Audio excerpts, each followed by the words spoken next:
Hello दोस्तों and स्वागत है आपका स्लीपी क्लासेस में। Now Diwali is just around the corner and I hope that you all have a wonderful festival with your family and it brings you a lot of success and hopefully ये आपको momentum भी provide करता है जो कि required है exam के अंदर बढ़िया परफॉर्म करने के लिए। अब आपकी जर्नी को थोड़ा और आसान बनाने के लिए we are offering 20% discount on all our products including political science and international relations के सारे courses. Now, apart from the Dharm Shastra and Arth Shastra, जो कि हम मानते हैं are reflective of the Hindu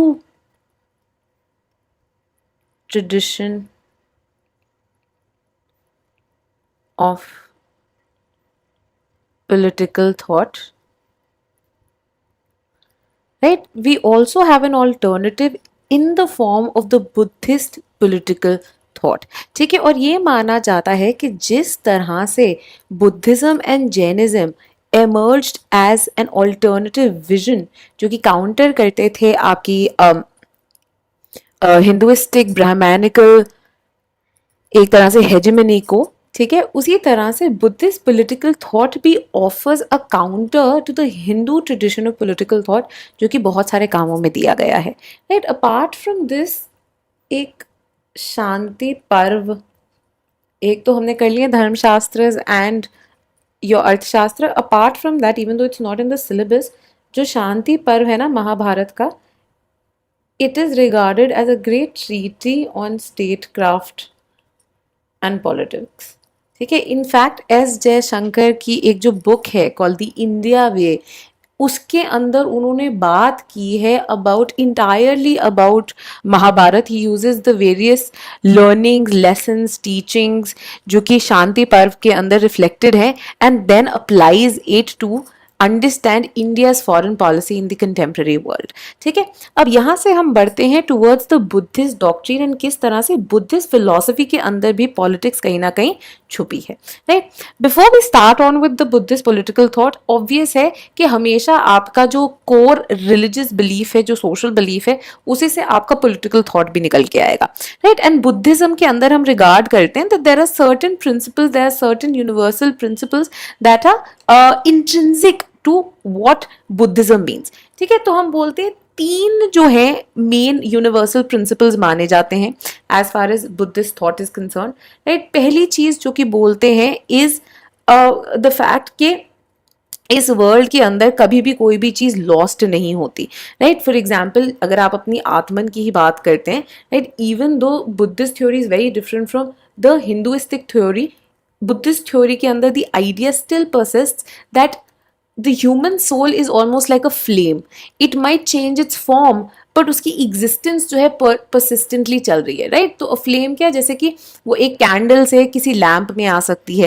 right, तो the larger form might change but एक जो इंट्रिंसिक वैल्यू है, इसको ट्रांसमाइग्रेशन बोलते हैं, वो चलती जा रही है। अनदर वेरी इंपॉर्टेंट प्रिंसिपल, ये सारे आपने हिस्ट्री में पढ़ा होगा, आपकी जो हिस्टोरिकल फिलोसफीज एक्सेट्रा जब आप बुद्धिज्म करते हैं तो अब आपने ये पढ़ा होगा, so I am just gonna quickly just go through them. Right, another basic principle is that of अनिच्छा। अनिच्छ क्या बोलती है? अनिच्छ बोलता है कि कोई भी चीज परमानेंट नहीं है, हर कोई चीज जो है is constantly changing, is in a constant state of transition. And last एक प्रिंसिपल है is that of cause and effect. ठीक है, like the scientific principle that for everything that happens there is going to be certain cause and certain effect, and from this emerges the four noble truths। ये आपने Buddhism में किया होगा। Four noble truths कौन सी हैं Buddhism की? एक है दुखम, दैट इज सफरिंग जो है, सॉरो जो है एग्जिस्ट करता है। Suffering and sorrow is universal, it is something that exist in everyone's life. Through out your life there is sorrow and suffering, in the form of loss of loved ones, in the form of sickness जो आपको आती है, pain due to emotional pain, physical pain, failures, and the fact that even your happiness, even in the instances कि आपके पास जब happiness या pleasure आ रहा है, it won't last ever। ठीक है, there is going to be जो pleasure है that is also for a certain amount of time, and आपको ये awareness है कि soon these happy memories are going to end and it's going to come to an end, right? तो हम ऐसे होता है ना vacation पे जाते हैं और आखिरी के 2-3 दिन हमारा मुंह ऐसे ही लटका होता है because we know the vacation is going to end and we are going to go back to the same old rigorous lives, या काम पे जा रहे हो या यूपीएससी की तैयारी कर रहे हो, कॉलेज जा रहे हो, right? So the fact that even our happiness is going to be extremely short lived. इसके बाद दुखम के बाद जो second principle आता है, that is what is called as समुदाय. समुदाय क्या होता है? वो बोलते हैं कि देखिए दुख है तो obviously considering one of the universal truths is that for everything that happens there is going to be a cause. तो that means दुख या suffering का भी there is a cause. ठीक है, एक रीजन है जिसके कारण ये सफरिंग है, जिसके कारण ये सॉरो है. एंड ये क्यों है? It is due to attachment. ठीक है, we tend to get attached, we have desires, we want to control things, we want to control people, we want to have them in our lives, right? People we are attracted to, we want to have them. If we find something, हमें for example UPSC crack करना है, right? We desire say glory, we desire our parents acceptance, we desire a good position, we desire power, right? तो ये क्या है? We are attaching things, and इसके कारण क्या होता है? We have fear of loss, कि कहीं मेरी ये position चली ना जाए, right? We get jealous, मेरे friend का crack हो गया, मैं यहीं पे बैठा हुआ हूँ, right? So because of this reason ये सब feelings के कारण जो है आपका दुखम आता है. Then importantly the third noble truth is that of निरोध, कि जहां पे दुख है there is also possibility of an end of दुख. ये दुख जो है खत्म हो सकता है, ये सफरिंग जो है खत्म हो सकती है. और वो कैसे पॉसिबल होगा? अगर आपकी ये जो डिजायर है, ये जो अटैचमेंट है, आप इसको ओवरकम कर ले and you move towards the path of nibbana, of nirvana, right? Wherein you don't crave anything, wherein you don't desire anything.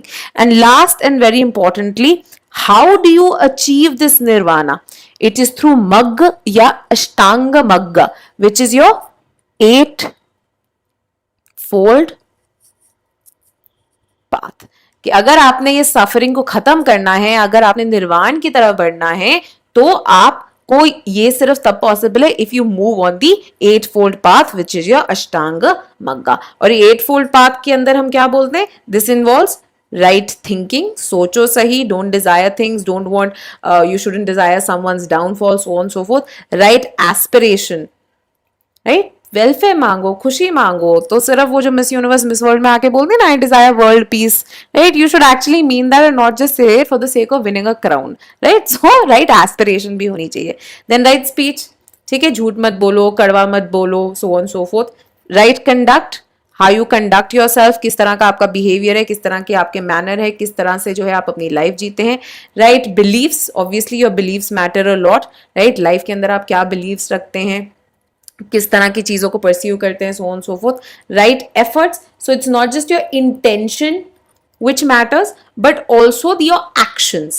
ठीक है, तो उन actions का जो result होता है वो भी matter करते हैं, right? तो हम बोल सकते हैं he waged a war for the sake of peace, but that war in itself caused a lot of dukh, right? So that effort was also wrong. Then you have right livelihood, कि अगर आपने अपनी जीवन जीना है, कैसे जीना है, किसके through आप पैसा कमाते हैं, that should all be correct. And lastly you have to do the right kind of meditation and contemplation. तो कोई excessive asceticism नहीं होना चाहिए, जैसे कि हिंदुइज्म में बोलते हैं खाना छोड़ दो, पीना छोड़ दो, मर जाओ, राइट? बुद्ध ने खुद ट्राई किया था कि इतने दिन जो है बिना खाए पिए जीते रहे, उनको भगवान नहीं मिला. एंड ये सब ऐसे नहीं मिलते भगवान, ऐसे नहीं मिलता nirvana, right? In fact not Bhagwan, because Buddhism is a non theist religion. ये याद रखना है, नॉन थीइज्म. नॉन थीइज्म क्या होता है? कि there is a larger spirituality but there is no idea of a god. ठीक है, मोनोथेइज्म कैसे क्या होता है? जैसे कि इस्लाम, क्रिश्चियनिटी मोनोथेइस्टिक है. इसका मतलब क्या है? एक भगवान, राइट? तो for Islam there is one idea of an Allah, right? For Christianity again there is one idea in the form of God and God's son, that is Jesus, right? On the other hand Hinduism is a more polytheistic religion, numerous gods, numerous goddesses. On the other hand Buddhism started as a non theistic religion, जहां पे वो किसी भगवान में नहीं विश्वास करते थे बट लार्जर स्पिरिचुअलिटी को गेन करने की कोशिश करते थे. इवेंचुअली इट टर्न थीइस्टिक जब बुद्ध को खुद ही जो है भगवान बना दिया गया. ठीक है, so these are the basics of Buddhism, और इसी से निकल के आती है जो उनकी लार्जर पॉलिटिकल थॉट है. अब बुद्धिस्ट थॉट की अगर हम बात करें, उसकी इंट्रोडक्शन की बात करें, द वेरी फैक्ट कि क्या बुद्धिज्म ट्रूली पॉलिटिकल है?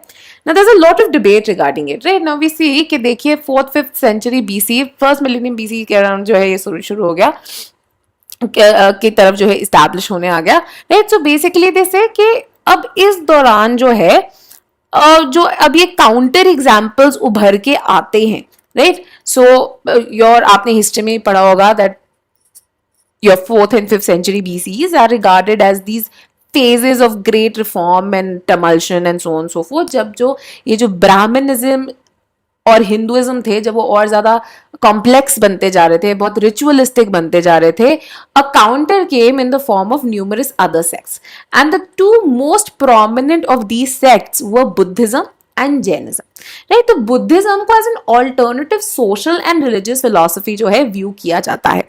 हाउएवर इसके पॉलिटिकल थॉट पे जो है इतना ध्यान नहीं डाला गया। बट जो सबऑल्टर्न एंड दलित स्कॉलर्स है, इंक्लूडिंग पीपल लाइक गेल ओमविट, लाइक कांचा इलाया, इन्होंने बोला है कि देखिए बुद्ध जो है वो एक पैरामाउंट पॉलिटिकल फिलोसोफर थे। In fact Kancha Ilaiah has criticized a lot of historians and political theorists ये कह के कि इन्होंने जो प्राइमरी हिंदू टेक्स्ट थे, right, which are basically caste text such as Manusmriti, such as Mahabharata, such as Arthashastra, उनको तो इन्होंने पॉलिटिकल ट्रीटिसेस माना है, बट बुद्ध को कंप्लीटली इग्नोर कर दिया है, right? In fact he criticises people like KP Jaiswal जिन्होंने हिंदू पॉलिटी लिखी थी, RS. Sharma. He even goes on to criticize Romila Thapar to say that she hasn't done enough to look into these alternative philosophies that were available, right? जो कि ancient India and ancient Indian political thought के ऊपर एक नई light throw करती हैं। तो again going back to this entire period of reform and change, right? This was a period जब बहुत ज्यादा चेंजेस आ रहे थे in the ancient Indian society, polity and economy, ठीक है? There was growing urbanization and जिसके कारण जो है वाइड स्प्रेड इकोनॉमिक चेंजेस भी जो है देखने को मिल रहे थे। एंड दे सेड जब सोसाइटी और इकोनॉमी इतने फास्ट पेस से बदल रही हो, इट इज इम्पॉसिबल कि पॉलिटिकल थॉट के अंदर ये चेंजेस रिफ्लेक्ट ना हो, राइट? सो ये समझना जो है बहुत ज्यादा जरूरी हो जाता है। तो हम कहते हैं अराउंड 3rd सेंचुरी BCE से जो है ये कार्यक्रम आपका 5th 6th 5th 4th century ये पूरा पीरियड जो है ये पूरे चेंजेस आने शुरू हो गए थे, ठीक है? There were lots of things that were happening throughout the society. Now what was happening is the fact कि suddenly now you had the establishment of big Mahajanpadas, right? People were now becoming more economically mobile. Importantly इस time पे जो वैश्य communities थी, right, जो कि trading में involve थे, जो कि आर्ट्स में इन्वॉल्व थे, क्राफ्ट्स में इन्वॉल्व थे, प्रोडक्शन में इन्वॉल्व थे, राइट, ये सारे लोग जो हैं काफी ज्यादा अच्छा करने लग गए। नाउ द प्रॉब्लम रिमेन्ड कि as per the social order they still came below the Brahmins and Kshatriyas. So while the economic mobility was present, the kind of social acceptance that they craved, वो social acceptance नहीं मिल रही थी।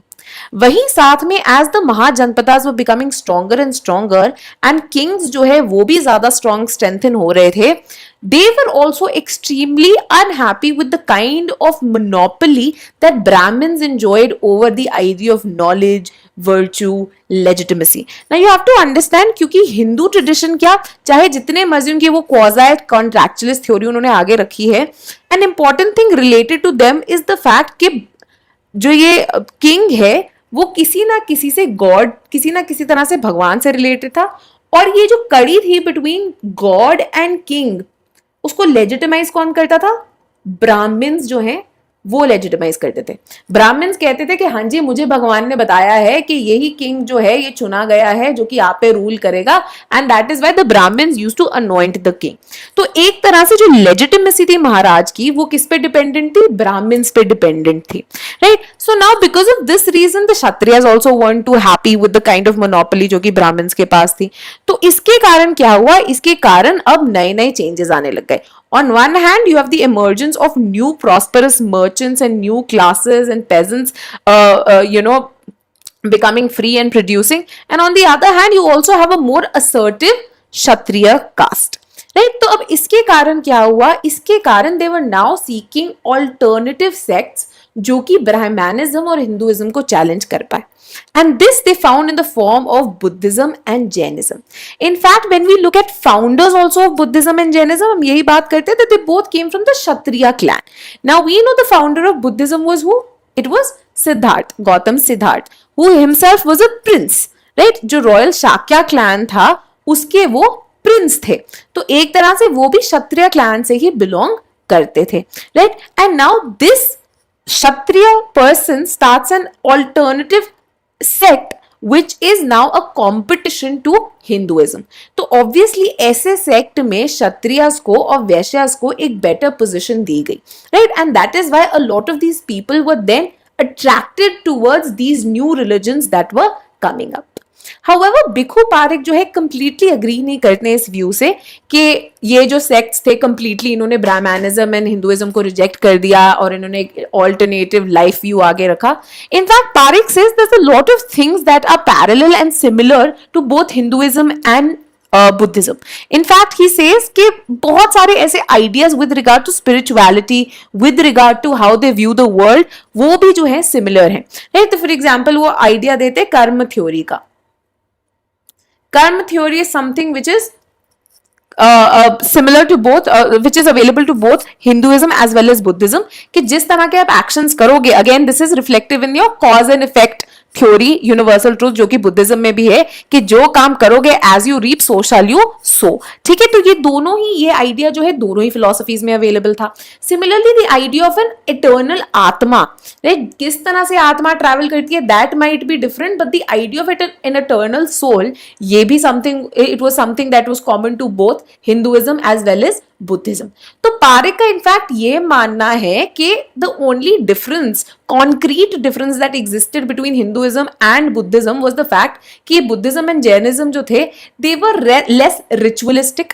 ठीक है, कि इतने महंगा जो ब्राह्मणिज्म हो गया था, हर चीज के लिए यज्ञ कराओ, हर चीज के लिए पूजा कराओ, इतने ब्राह्मण को खिलाओ, ये करो वो करो, right, none of those rituals were involved in Buddhism. Secondly they were less abstract in the sense that easy है. मैंने आपको 4 नोबल ट्रूथ्स बताई, ठीक है, मैंने उनके यूनिवर्सल आइडियाज बताए. They are so easy to understand, they are so easy to know कि हाँ जी ये कारण है. In fact, the Ashtanga Magga is also something which was very easy to understand and follow.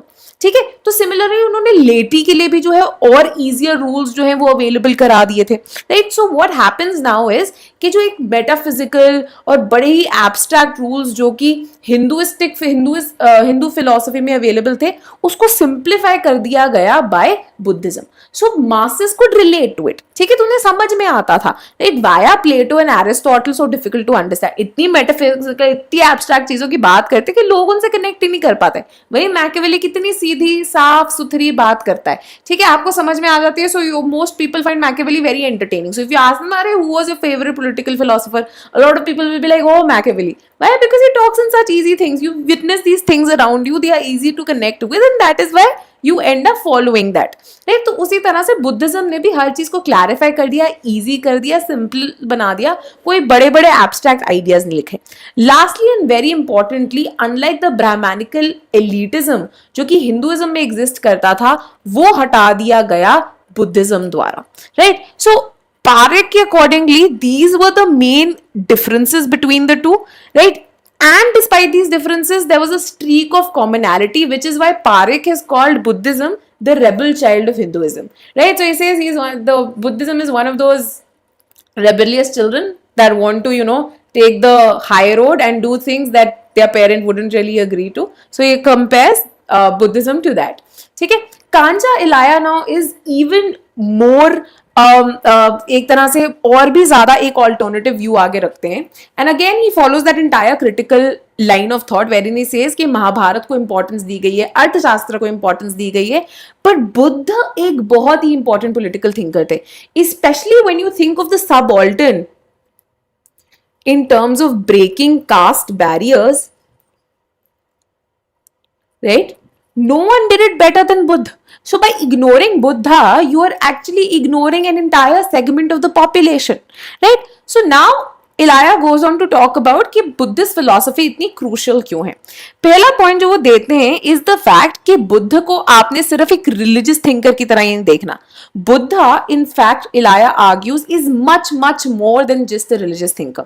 He says he is rationalist. ये हमने 4 Nobel truths में देख लिया। ये तो साइंटिफिक थॉट्स हैं कि कॉज एंड इफेक्ट क्या है, right? The cause and effect idea is a scientific truth almost, right? So he is rational. Second, he is dialectical, right? हमने पूरे ही उसमें देखा है, आपने बुद्ध की स्टोरीज पढ़ी होंगे, टेक्स्ट पढ़े होंगे, that Buddha loves to engage in debates, and that is how he in fact garnered his followers also, that he would engage in debates with alternative thinkers, other philosophers, other sadhus, sons, so on so forth, and अगर उन्होंने उनको defeat कर दिया debate में तो उनके followers उनके साथ जुड़ जाते थे। सो he followed an extremely dialectical way of thought also. तो जिस तरह हम प्लेटो एंड एरिस्टोटल में देखते हैं, the idea of dialectics that they want to argue, they want to debate, उसी तरह के डायलेक्टिक्स जो हैं यहाँ पे बुद्ध के भी साथ अवेलेबल है। So he is following a rather Aristotelian Socratic form of debate and knowledge.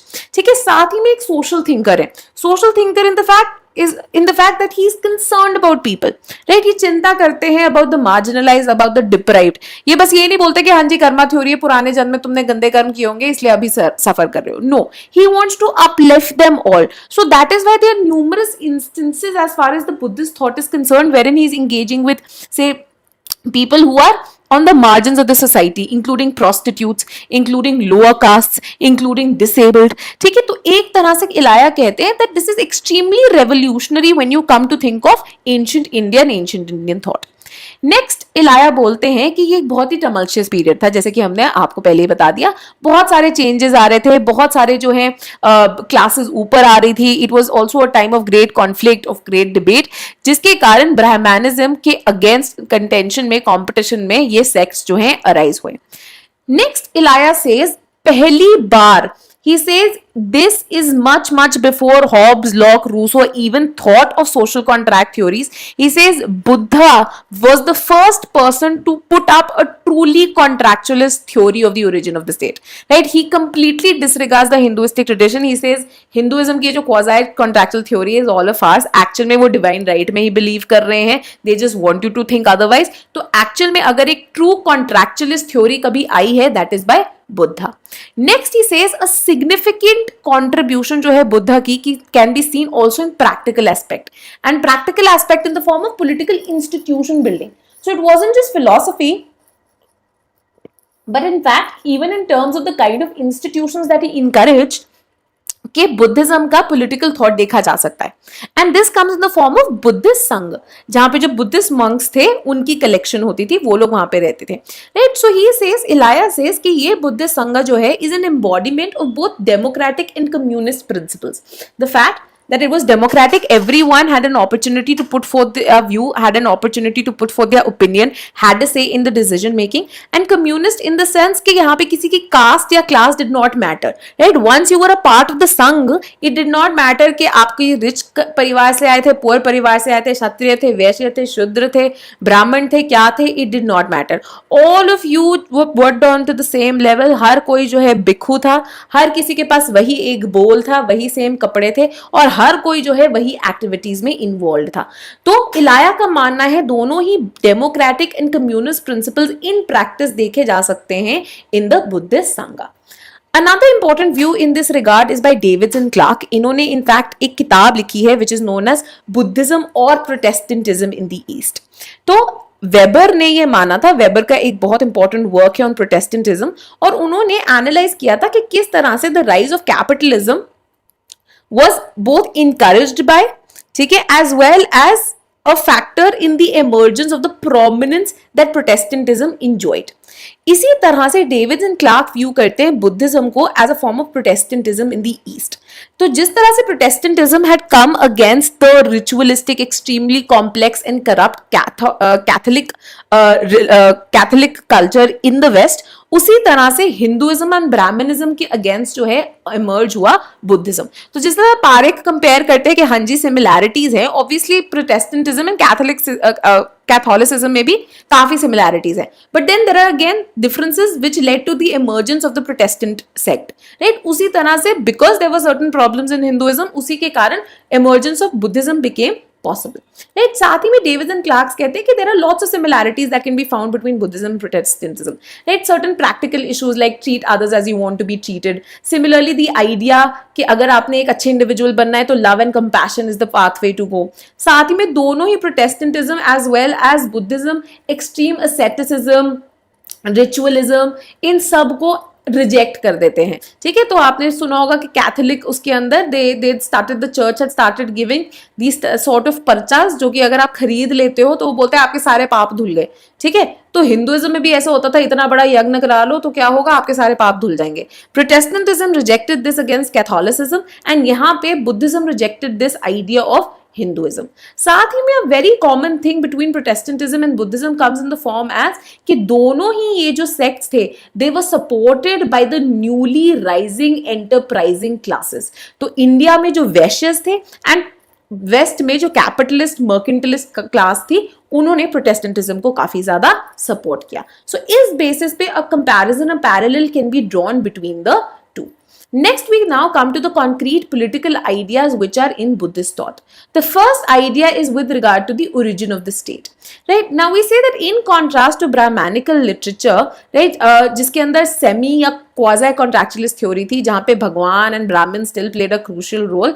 Buddhist literature के अंदर जो है there is a strict rejection of this divine theory and a strictly contractualist position is put forth. कांचालाया कहते हैं अंगना सुता जो है उसके अंदर एक कॉन्ट्रैक्चुअलिस्ट थ्योरी दी गई है। सिमिलरली बहुत सारे जातक्स भी हैं जहां पे ऐसी कॉन्ट्रैक्चुअलिस्ट थ्योरी के एग्जांपल्स हैं in the form of where जो किंग है उनको इलेक्ट किया गया है, राइट, इलेक्ट किया गया है by the two the royal office by various people, right. तो मतलब कंसेंट बेस्ड है, people have consented to a person being the king, right. In fact there is also an example of a lower caste man being chosen as the king, right. तो अब social ये जो पूरी origin of state theory थी उसमें ये माना जाता है अकॉर्डिंग टू बुद्धिज्म कि इनिशियली यूनिवर्स जो है गैसियस स्टेट में थी एंड ग्रेजुअली धीरे धीरे सॉलिडिफिकेशन हुई। In fact again you can see the rationalist basis of Buddhist thought, right. This is what we also regard to be true अभी भी, ठीक है, कि प्लैनेट्स कैसे बने। Initially they were just hot balls of gases जो कि रोटेट कर रहे थे and eventually over time there was a solidification of mass, right. And eventually this से जैसे जैसे चीजें आगे बढ़ती गई वैसे वैसे ग्रोथ ऑफ मटेरियलिज्म हुआ, हमारे आसपास की चीजें बनने लग गई, फॉर्मुलेट होने लग गई and that is how materialism happened. इसके अलावा जो है एक और टेक्स्ट विच इज द दीघ निकाया, ये भी बात करता है अबाउट दिस कॉन्ट्रैक्चुअलिस्ट थ्योरी एंड वो कहते हैं दैट ओवर टाइम जब मटेरियलिज्म बढ़ा, पहले जो है एक golden age of harmony and happiness होती थी जहां पे लोग बहुत अच्छे थे, एक पीसफुल लाइफ जीते थे, right. However after a point people जो है started becoming greedy, selfish and egoistic. यहां पे जो है आपको किसकी रिफ्लेक्शन मिल रही है, रूसो। याद है Rousseau's idea that in the state of nature man was a noble savage. And eventually, what led to his decline, what led him to become greedy and selfish was the emergence of private property. And this is exactly what even Buddhism says. कि जैसे ही private property emerge हुई, मेरा तेरा शुरू हो गया, जिसके कारण people became greedy, they became selfish, they wanted to hoard more and more, which led to social conflict. And जब भी सोशल कॉन्फ्लिक्ट होएगी उसको रिजॉल्व करने के लिए you need a political authority, you need the state, and that is what led to the emergence of the state. So in fact you can compare theories of Rousseau, theories of Marx कि किस तरह से private property is the root of inequality, it is the root of conflict and the state comes into being to protect this private property. ठीक है, तो एक तरह से a lot of contemporary political philosophies are reflected in the thoughts of Buddhist philosophy, right? अब इसके बाद माना जाता है कि जब ये पूरा सोशल कॉन्फ्लिक्ट होने लग गया, लोगों ने क्या किया, people approach the best man amongst them, ठीक है। तो जो उन्हें लगा सबसे क्रेडिबल, सबसे जो स्किल्ड है, सबसे जो टैलेंटेड है, जिसके अंदर ऑल द रिक्विजिट क्वालिटीज हैं, राइट, उन्होंने उसको इलेक्ट किया एज द किंग और उसको बोला कि अब आप पॉलिटिकल अथॉरिटी हो और आपकी ड्यूटी होगी कि जो भी गलत काम करता है, whoever is causing problems, is harming others, you have to punish that person. And in return हम क्या करेंगे, हम आपको टैक्स देंगे इन द वे कि हम जितनी भी हार्वेस्ट करते हैं, जो भी प्रोड्यूस करते हैं, उसका एक प्रोपोर्शन जो है आपको मिल जाएगा as taxes. And this person who was chosen by the people was called what? Mahasammata और द ग्रेट इलेक्ट। तो किंग को भी क्या बुलाया जाता था? He wasn't the king in the format of Hinduist tradition, जो कि बस एक बार आके बैठ गया तो उसके पास जो है बहुत सारी पावर अवेलेबल है। On the other hand, this Mahasammata was elected by the people. He was a person who was elected for his skills, for the kind of talents that he had, and for the performance of functions that people expected out of him. In fact A T Embree, जिन्होंने analyse किया है Buddhist literature को, वो कहते हैं that this Buddhist idea of origin of theory और origin of state theory is probably one of the world's oldest theory of contractual theory of state. ठीक है, तो हॉब्स, लॉक, रूसो, इन सबसे पहले जो सबसे पुरानी कॉन्ट्रैक्चुअलिस्ट थ्योरी आती है is by the Buddhist tradition. Similarly now, because of the fact कि इस किंग को लोगों द्वारा इलेक्ट किया गया है, ही और शी, वैसे तो he is backed by the consent of the people.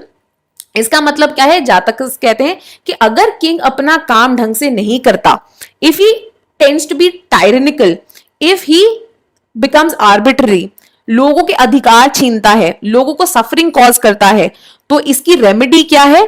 Popular revolt. यहां पे यू सी द लॉकियन ट्रेडिशन, जहां पे लॉक क्या बोलते हैं? That if the political authority does not safeguard your natural rights, you have the right to rise up against that political authority. And in fact, the Jataks give numerous examples of this happening, right? और उन्होंने justify भी क्यों किए revolts? पहली चीज, kingship किसका result है? Contract है between the subjects. You remember Hinduist tradition में क्या था? हिंदू ट्रेडिशन में था that it is a contract between the king and the god. People are nowhere in the picture. Now, this is a truly contractualist theory. Why? Because the king has come into being because there is a contract between the subjects to choose a person to be a political authority. Secondly, जो right है king का, it is limited to what? Protection of the people. ठीक है, आपने अपने subjects को protect करना है, जो गलत काम कर रहे हैं उनको पनिश करना है, and the king himself is bound by the law that he creates. The king is not above the law that he creates, right? वहां पे क्या था? वहां पे किंग को कर्टेल करने के लिए क्या था? सिर्फ धर्म था। अदरवाइज अर्थशास्त्र के अकॉर्डिंगली लॉ मेकिंग की सारी पावर, फाइनल डिसीजन मेकिंग की सारी पावर जो है किंग पे चली गई थी। On the other hand, now whatever law is formulated, it also equally applies to the king, right? So Jatakas बताते हैं कि in fact much like the latter western tradition, जो कि कॉन्ट्रैक्चुअलिस्ट थ्योरी में लेकर निकल के आता है, लोग as per the Buddhist political thought also enjoyed rights and privileges, and these were to be safeguarded by the king. And अगर वो safeguard नहीं करेंगे तो क्या होगा? उनको हटा दिया जाएगा, revolt आ सकता है, and the king can be removed. ठीक है?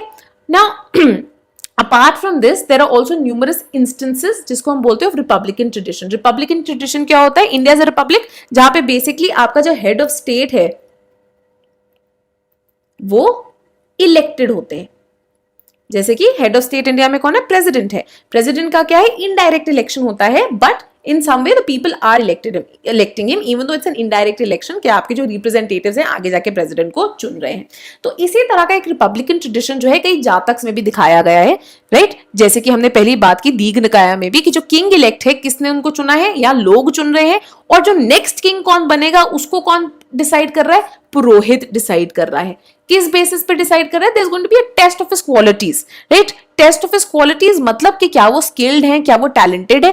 Either this is one option, और another option is that of Mahajan Sammata. महाजन क्या होता है? सारे लोग। महाजन, जन कौन है? People. All the people will end up accepting और choosing that who is going to be a credible successor, and वो किंग जो है बन जाएंगे, राइट? कुछ क्वालिटीज भी लिस्टेड आउट होती थी। जनरली क्षत्रिय जो थे उनको बनाया जाता था, but there wasn't a caste bar कि सिर्फ इसी कास्ट के लोग जो है बन सकते हैं kings, the rest of the caste were denied. None of these principles existed in your Buddhist tradition. ठीक है, इंपॉर्टेंटली इस सोशल ऑर्डर में Kshatriya got precedence over Brahmins. In fact, ये भी माना जाता है Buddha was a very shrewd person and he realized the kind of powers that Kshatriyas were now having. And in fact, आपका मगध जो है, मगध जो कि एक बहुत ही स्ट्रॉन्ग एंड सक्सेसफुल महाजनपद बन गया, वहां पे बुद्धा ने अपनी पूरी lot of portion of his life was spend there, right? So for example Bodh Gaya में, जो कि मगध के अंदर आता था, वहां ही उनको एनलाइटनमेंट मिली। पहला सर्मन जो है सारनाथ में हुआ, एंड पहली बुद्धिस्ट काउंसिल जो है Rajgriha, which was the capital of Magadha, वहां पे ऑर्गेनाइज की गई। किंग अजात शत्रु भी जो है, right, he was someone who was a great patron, right? तो एक तरह से वो बहुत श्रूर थे कि अगर हमें एक तरह से, अब you are countering the religion of the time, right, which is Brahmanism, which is Hinduism, जो कि इतना ज्यादा इनग्रेन्ड है। तो अगर आपने सर्वाइव करना है in this tough competition, you need the patronage of powerful main. And who are these powerful men? These are kings. And how can you get their support? अगर आप उनको बोलेंगे ब्राह्मण छोड़ो यार, हम आपको सबसे ऊंची पोजीशन दे रहे हैं। So in fact, Buddha may be seen as a very pragmatic thinker, as a very shrewd thinker, who knew how to make his survival possible, how to ensure कि उनका सेक्ट जो है पॉपुलराइज हो जाता है और उसको काफी पेट्रनेज मिलती है। इंपॉर्टेंटली बुद्धिस्ट जो है कास्ट सिस्टम में बिलीव नहीं करते, एंड दे डिनाइड के जो हिंदुइस्ट ट्रेडिशन था कि एक ड्यूटी जो है किंग की, दैट इज टू मेंटेन वर्णाश्रम धर्म, इसे कुछ नहीं है ऐसा, ठीक है, ऐसे कुछ नहीं है। And very importantly, you shouldn't even restrict your kingship to Kshatriya varna. अब इससे क्या हुआ, और भी जो किंग्स थे जो कि प्रोबेबली क्षत्रिय क्लैन से हटके आते थे, उनको भी ये जो सेक्ट था बहुत अट्रैक्टिव लगने लग गया। तो उनको लगा, मैं why should I run behind Hinduism who aren't even ready to accept me as a king, now I have these people who are ready to look at me as a legitimate ruler, ठीक है।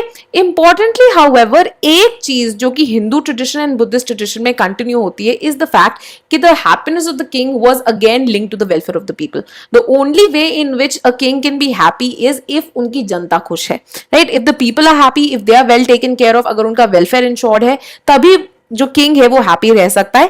And इसी happiness और welfare को ensure करने के लिए Buddhist text stated कि कुछ क्वालिटीज जो है होनी चाहिए किसी किंग में, और ये क्वालिटीज को जो है अशोक ने, when he turned towards Buddhism through his rock edicts, through his pillar edicts, उन्होंने इनको और expand किया। So they said these duties include firstly obviously the king should live as per the धम्म, ठीक है। तो जिस तरह का एक अष्टांग मग्गा उनको बताया गया है उस हिसाब से किंग को भी जीना चाहिए।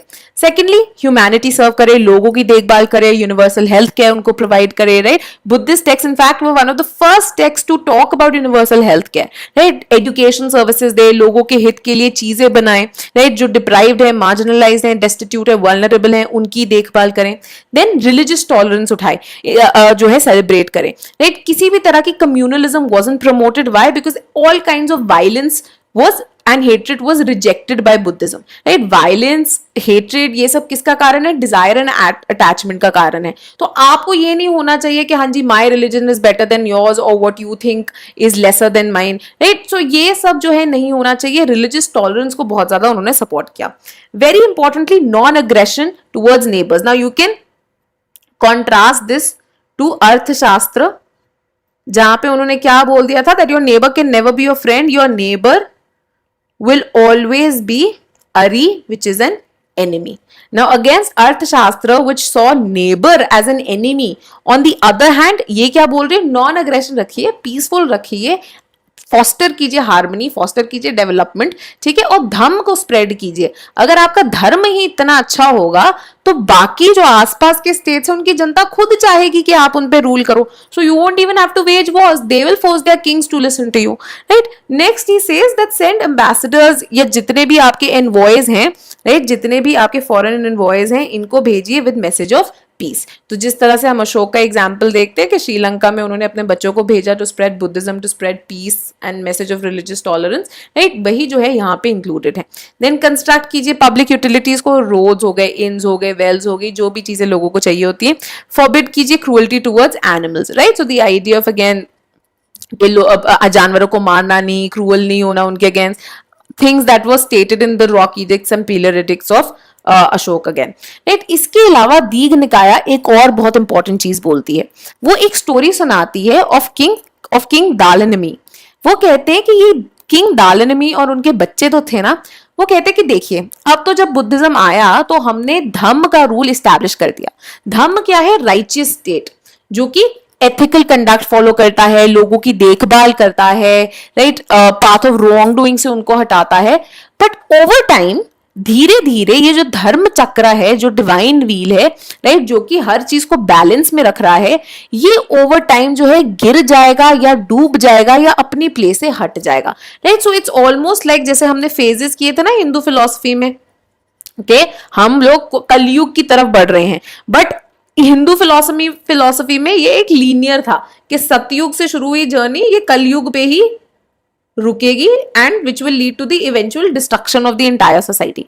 ऑन द अदर हैंड जो आपके बुद्धिस्ट हैं वो एक more cyclical view of history देते हैं कि ये धर्म का चक्र जो है नीचे आएगा, हाउएवर इसको रेस्क्यू करने के लिए कौन आएंगे, जिसे रेस्क्यू करने की तो एक आइडिया हिंदुइज्म में भी है कि विष्णु के वेरियस अवतार आते हैं ना,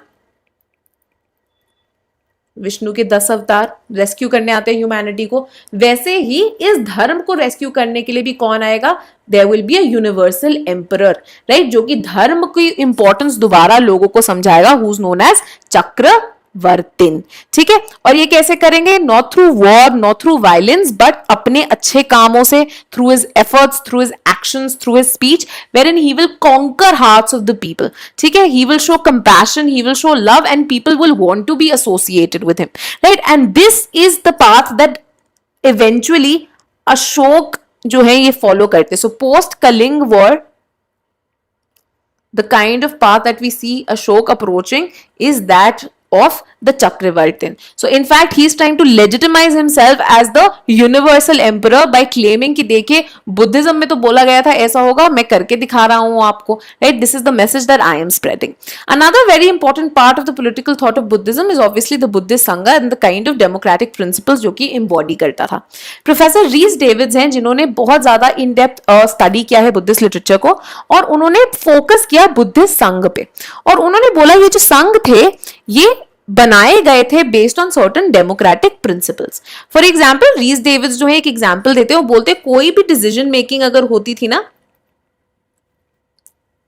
right, any kind of decision making that was supposed to happen in this Buddhist sangha, वो कैसे होती थी, that used to happen through what you call are regular meetings, ठीक है। तो रेगुलर मीटिंग्स होती थी जिसके अंदर सारे मेंबर्स जो है आते थे, इन मेंबर्स के सामने जो है, all members used to be present, इनके सामने जो है रेजोल्यूशन रखा जाता था कि ये जो है हमने डिसीजन लेना है, ठीक है, और उसके ऊपर अग्री करते थे। एंड अग्रीमेंट करने के लिए भी there were a set of established rules जो फॉलो करने हैं अगर आप बातचीत कर रहे हैं, डिस्कशन कर रहे हैं। You can compare it in fact to the parliament's functioning today.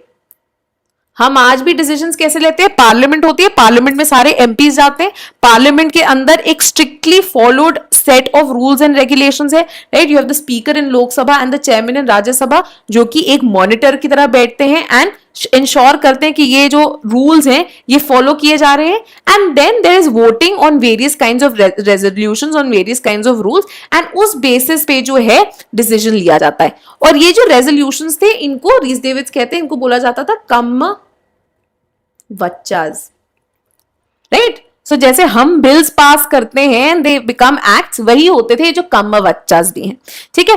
और ये फर्दर मोर जो है is apart from these regular meetings, और भी जो टेक्स्ट हैं कॉल्ड महावग्गा एंड कुलवग्गा, उनमें और चीजें लिखी गई हैं जिनसे हमें पता लगता है कि जो बुद्धिस्ट संघ है बहुत ही डेमोक्रेटिक इंस्टीट्यूशंस थे, राइट। सो फॉर एग्जाम्पल अब क्या क्या दिए गए हैं यहाँ पे हम देख लें। बुद्धिस्ट संघ जो है इसके अंदर ऑब्वियसली एक बॉडी ऑफ रूल्स था जो कि बताते थे कि किस तरह के रेजोल्यूशंस जो है मूव किए जाएंगे in the assembly. Again all these things ना, आपने यही चीज याद रखनी है कि अगर ये इंडियन पॉलिटिकल थॉट का हिस्सा है, जरूरी नहीं है आप यहीं पे यूज करें।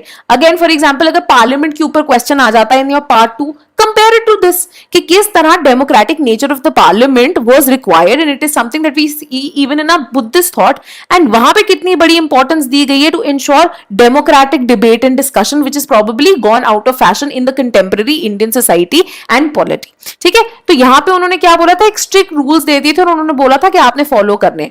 सेकेंडली पार्लियामेंट में हमारे अभी भी होता है, there is a quorum, there is a minimum number of members that are required, इससे पहले कि एक सेशन कंडक्ट किया जा सकता है। वैसे ही बुद्धिस्ट संघ में भी एक आइडिया ऑफ कोरम होता था, that a minimum number of members are required, इससे पहले कि मीटिंग कराई जा सके। थर्डली दे सेड कि अगर डिफरेंस ऑफ ओपिनियन आता था, कहीं पे भी मेजॉरिटी से अग्रीमेंट नहीं है, तो किस तरह से डिवाइड किया जाता था, by voting. Again something which happens in the parliament today as well. And complicated matters जो है ये कमिटीज की डिसीजंस पे छोड़ दिए जाते थे।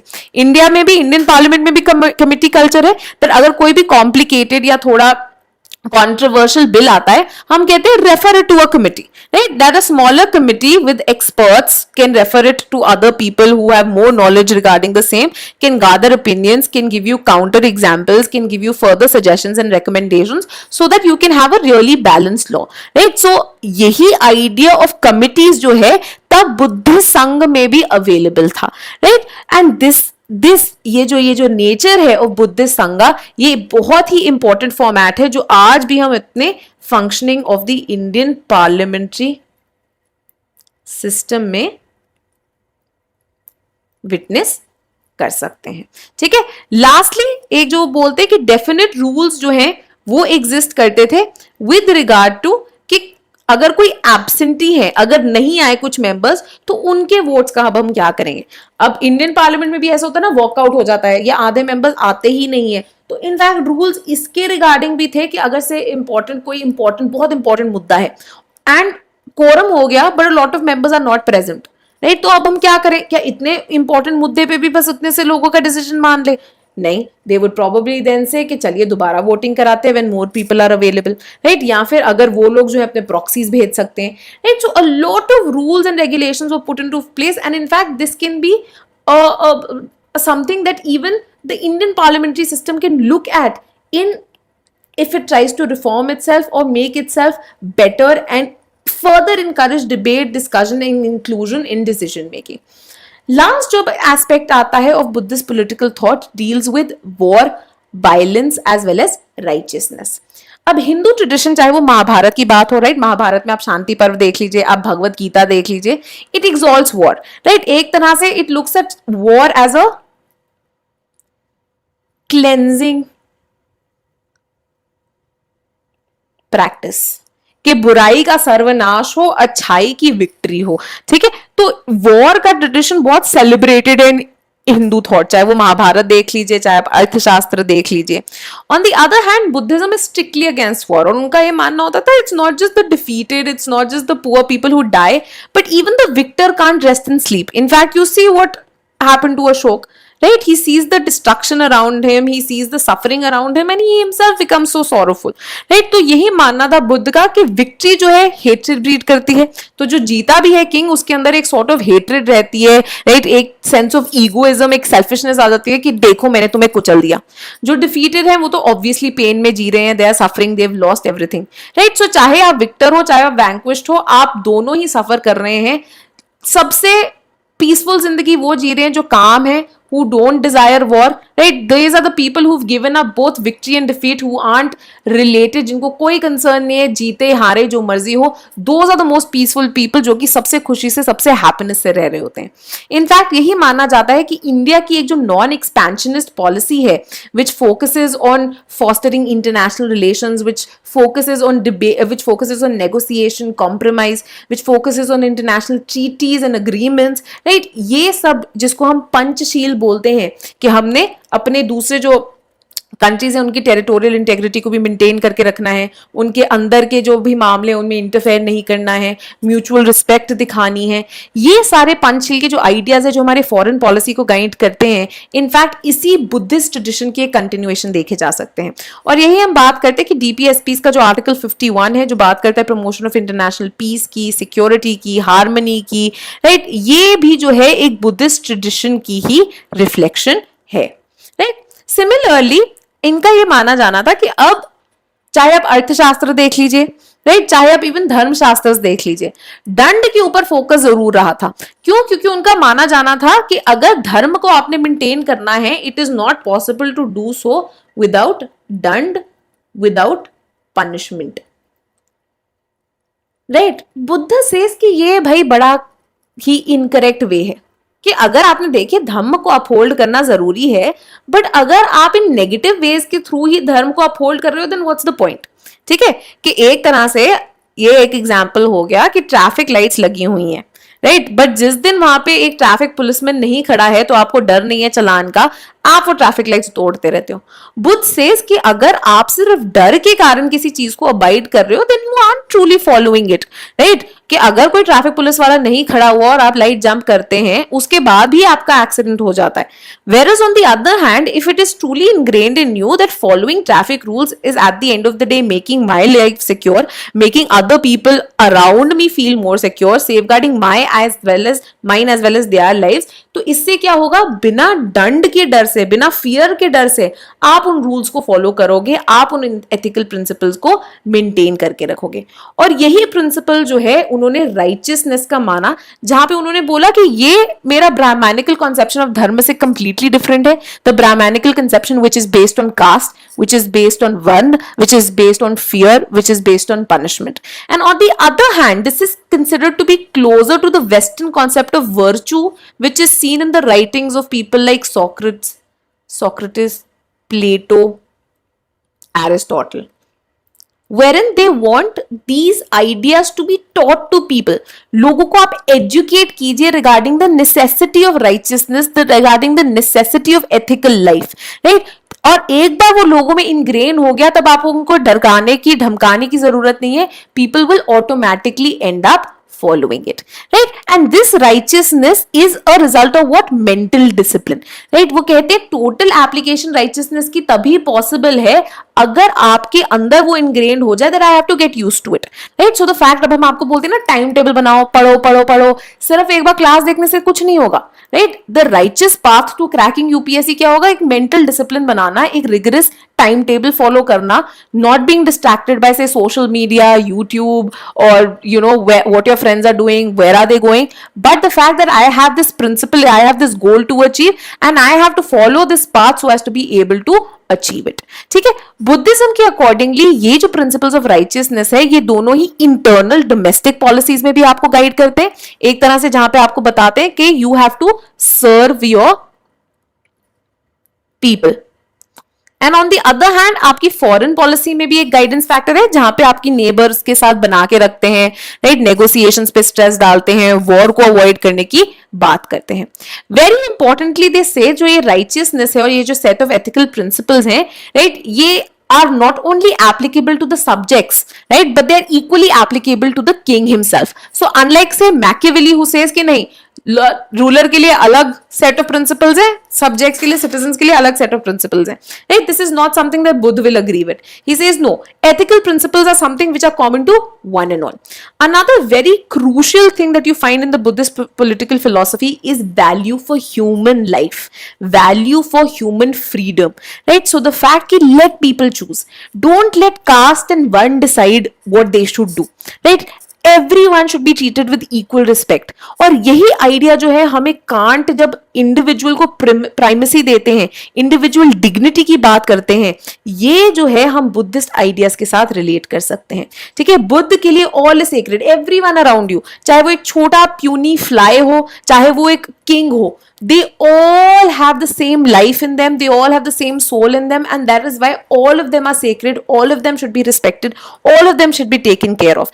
The only thing profane, the only thing which is bad is अगर आप हर किसी की इक्वल रिस्पेक्ट नहीं करते हैं, हर किसी की लाइफ को इक्वल डिग्निटी से नहीं अप्रोच करते हैं, right? Buddha follows in a very Aristotelian path where he says, Aristotle ने बना दी थी ना various forms of government, right? But along with the various forms of government Aristotle का मेन आइडिया क्या था कि अब उन्होंने perverted and ideal and perverted forms of government क्यों बनाई थी? There were a lot of commonalities between them. आखिरकार मोनार्की में और अथॉरिटेरियनिज्म में रूल ऑफ वन ही है, right? So it's not depending on rule, अगर एक कर रहा है, थोड़े कर रहे हैं या सारे कर रहे हैं, इट डिपेंड्स ऑन कि काम कितना अच्छा कर रहे हैं। सो फंक्शन के बेसिस पे जो है हम देखते हैं एरिस्टोटल ने आइडियल एंड परवर्टेड गवर्नमेंट के बीच में डिफरेंशिएशन की थी कि अगर monarch who is one ruler is serving the people then it's an ideal form of government. अगर वही वो अथॉरिटेरियन डिक्टेटोरियल बन जाता है एंड अपने इंटरेस्ट को प्लेस करता है बिफोर द पीपल, तो वो एक परवर्टेड फॉर्म ऑफ गवर्नमेंट बन जाती है, राइट? तो उसी तरह से उन्होंने ये भी बात की थी कि पॉलिटी जो है is a balanced form of government which is pursuing the interest of the community. वहीं जब ये मोबोक्रेसी बन जाती है, पॉपुलिस्ट बन जाती है, तो ये जो है परवर्टेड फॉर्म ऑफ गवर्नमेंट हो जाती है. So basically Aristotle is more concern with the function it is performing. उसी तरह से बुद्ध भी कहते हैं गवर्नमेंट जो मर्जी हो, इंपॉर्टेंट क्या है, किस तरह का फंक्शन करती है. अगर कम्युनिटी इंटरेस्ट को परस्यू करती है, अगर बेनोवलेंस की बात करती है, अगर सोशल वर्च्यू को बढ़ाती है, अगर वेलफेयर बढ़ाती है, that is what is important. उसके बाद चाहे आप मोनार्की रखो, ओलिगार्की रखो, पॉलिटी रखो, जो मर्जी रखो, right. However at the same time, even though Buddhism and Buddhist political thought is so against violence, it is so against any kind of war, but at the same time Buddha is also a practical man. So he realizes कि even after state is created, political authority is created, you will always have some criminals. There will be thieves, there will be murderers, there will be rapists, there will be some people जो कि law break करते हैं.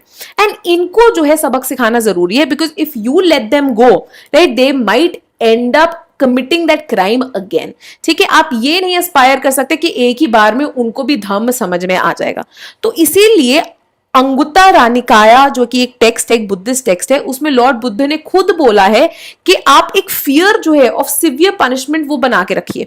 तो यहां पे जो है आप कैपिटल पनिशमेंट के रिगार्डिंग जो डिबेट है उसकी बात कर सकते हैं कि क्या कैपिटल पनिशमेंट इफेक्टिव होती है.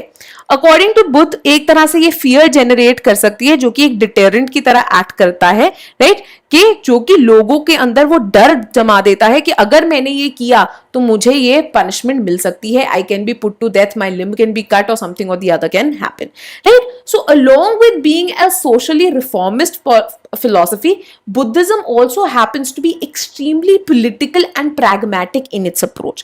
और इसी चीज को ध्यान रखना और याद रखना जो है बहुत जरूरी है.